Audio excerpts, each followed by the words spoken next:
Okay, so what do we have today? It's an email and it's written to MLA Sonia Furstenau from the Legislative Assembly of British Columbia. MLA Sonia Furstenau. Copied to Lana Popham, Minister of Agriculture, BC. Dated September 9th, 2017. Subject: Ban glyphosate from British Columbia. Dear Member of Legislative Assembly Sonia Furstenau, I am a Canadian citizen and a resident of Delta, British Columbia. Although I am not from your riding, I write this letter of great concern for all British Columbians, hoping to get your support in the BC Legislative Assembly. This issue is about banning the use of glyphosate, which is the active ingredient in weed killer Roundup, as well as many other lesser known brands of killer chemical concoctions. I have been involved for a number of years in coaxing the Ottawa government to first set up labs to test food for glyphosate, since Canada did not have such labs a few years ago, and then to encourage in broad-based mass testing of foods collected in Canada for glyphosate, and then to give me a copy of all those test results.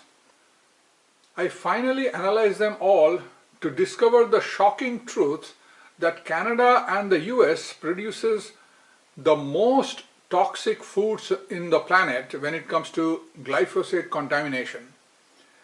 And the foods collected in Western Canada, that includes all land west of Ontario and includes the prairies, to have measurably more toxic foods in the stores than in any other place on earth. We, in short, are living in the global epicenter of poisonous foods.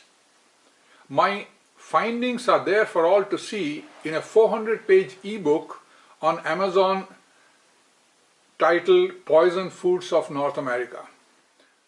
I write this letter for a specific reason. I seek your assistance in getting the newly formed Green partnered BC government in working to ban the use of glyphosate from British Columbia in agriculture, over forests, and from every other area. I have learned that it is legally possible and within rights of the provincial government to ban glyphosate outright, despite the fact that it is approved federally and that the BC government cannot be sued by Monsanto or any other commercial entity for hurting their business interest, because this involves concerns of health and sustainability.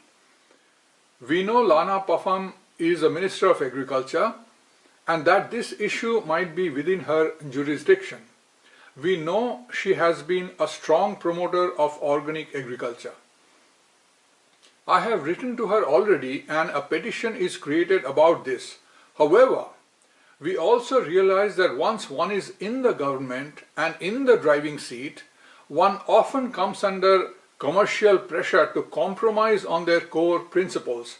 I do not know if Lana is under such pressure, but we decided to strengthen her hand anyway by broad-scale public support. This letter is copied to her since she is referred here. Apart from creating the petition, I have written to my MP, my MLA and mayor to also consider writing to Lana Popham to ban glyphosate from BC. I believe such letters would further bolster her hand. My municipality has circulated my letter to all councillors and senior staff and decided to discuss it in their general meeting shortly.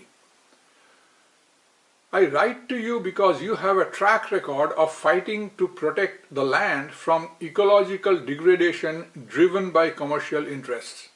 Many of us believe that you might be the most committed person in the BC government to turn the issue of banning glyphosate from a talking point into a crusade. And at this point, we do need a crusade and a crusader. That is the main goal of my letter to you. British Columbia might show the path for the rest of the world to follow. I shall be very happy to receive a note of acknowledgement and a pledge to look into this grave matter. I do not ask and will never ask for any personal favor. I only ask you to consider saving the world. Thanking you, Tony Mitra, 10891 Cherry Lane, Delta, BC, Canada. Thank you.